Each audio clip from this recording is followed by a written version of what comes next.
En una pequeña granja, en densos matorrales de Bardana, la madre pato encontró un lugar acogedor para construir su nido. Esperó a que nacieran los polluelos. Una mañana soleada, las cáscaras de huevo crujieron y nacieron pequeños patitos esponjosos. Solo quedaba un huevo, el más grande, que no quería romperse. El pato comenzó a preocuparse de que algo le pasara. Volvió a sentarse sobre el huevo y decidió esperar un poco más. La mamá pato dio todo el calor que pudo. Ella pensó que esta chica debe ser la más hermosa, ya que lo ha estado incubando durante tanto tiempo. Pronto, un polluelo nació del último huevo, pero no se parecía en nada al resto de los patitos. Era mucho más grande y sus plumas eran grises. La mamá pato se molestó al ver a un hijo tan feo, pero esperaba que algún día él se volviera como sus compañeros. El resto de los patitos se rieron de él. Lo consideraban repugnante y no querían jugar con él.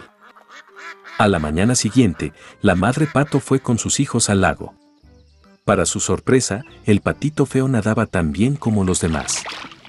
Luego, el pato llevó a sus pequeños al corral para presentarlos a la sociedad. Les contó a los patitos las reglas de comportamiento con los habitantes locales. El pato presentó sus crías al más noble y gordo dragón, pero este atacó al patito feo y ella se vio obligada a proteger a su polluelo fallido. Fat Drake ordenó expulsar al monstruo del patio. Madre le aseguró que él crecería y se convertiría en otros patitos.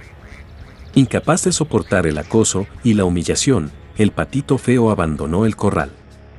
En busca de un lugar más seguro, se encontró con un hermoso lago en el que no había nadie. Y el patito decidió quedarse aquí para vivir. El tiempo ha pasado.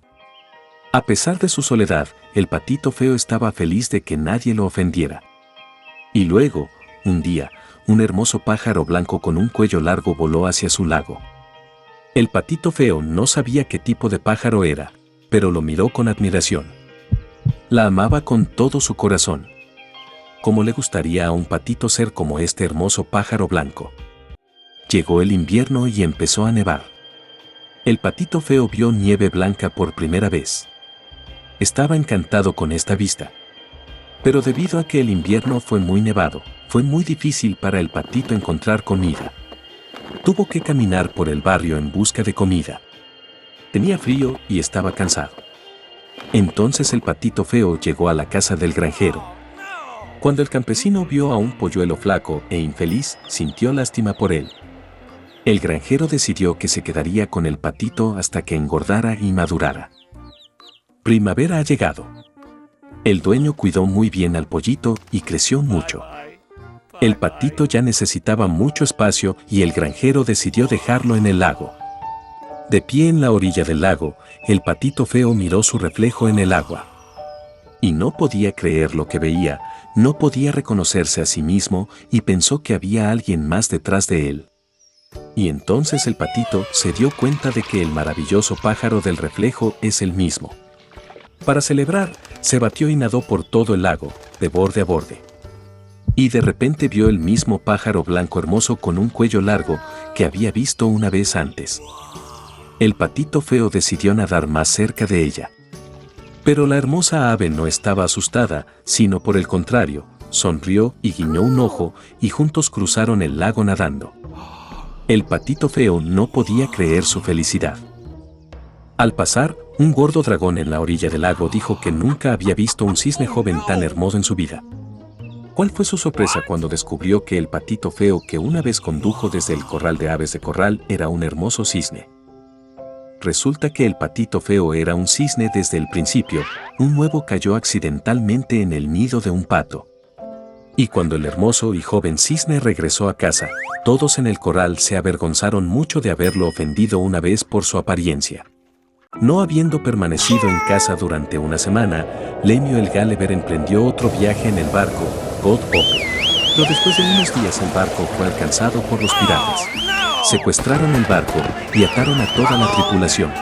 Gálever trató de escapar, por lo que como castigo, los piratas la arrojaron en un bote a voluntad de las olas y los vientos.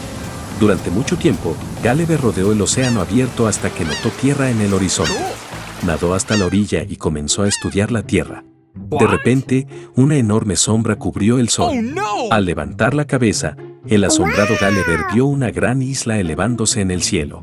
Agotado por el hambre y la sed, Gulliver comenzó a gritar, agitando su sombrero, esperando que los habitantes de la isla lo notaran. Entonces los nativos se apiadaron de Gulliver y bajaron las escaleras para que pudiera subir a la isla. Cuando Gulliver subió las escaleras, se encontró con una multitud de lugareños muy extraños frente a él. Sus cabezas estaban inclinadas hacia la derecha o hacia la izquierda, con un ojo mirando hacia adentro y el otro hacia arriba. Y en cada noble había un sirviente que acariciaba al dueño en los labios o en los oídos, distrayéndolo de sus pensamientos.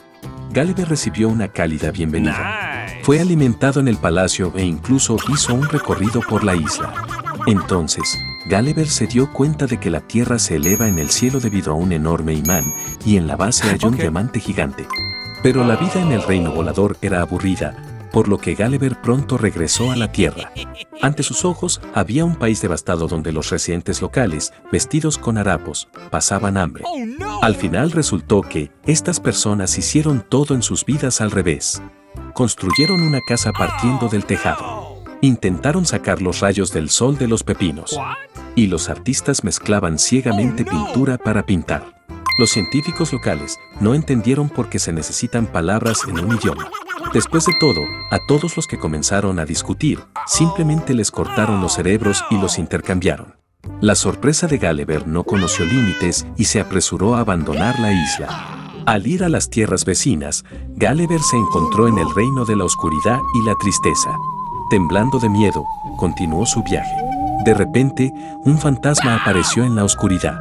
Aterrado, Gulliver trató de esconderse, pero el espíritu lo notó.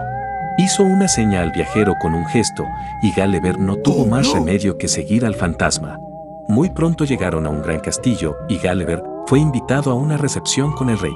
Caminando por el castillo, Gulliver vio a cientos de fantasmas que preparaban la cena, limpiaban y custodiaban las cámaras. Resultó que este país está gobernado por un poderoso hechicero que puede resucitar a los muertos. Y todos los muertos vivientes le sirven. El mago recibió a Gulliver con honores.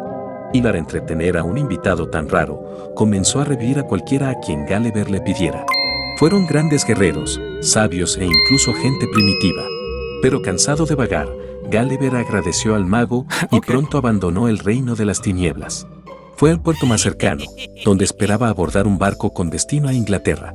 Caminando por el puerto, Gulliver inmediatamente llamó la atención. Un extranjero en esos lugares era una rareza y por lo tanto confundieron a Gulliver con un espía, lo apresaron y lo llevaron con urgencia al gobernante local. El extranjero fue declarado culpable de inmediato.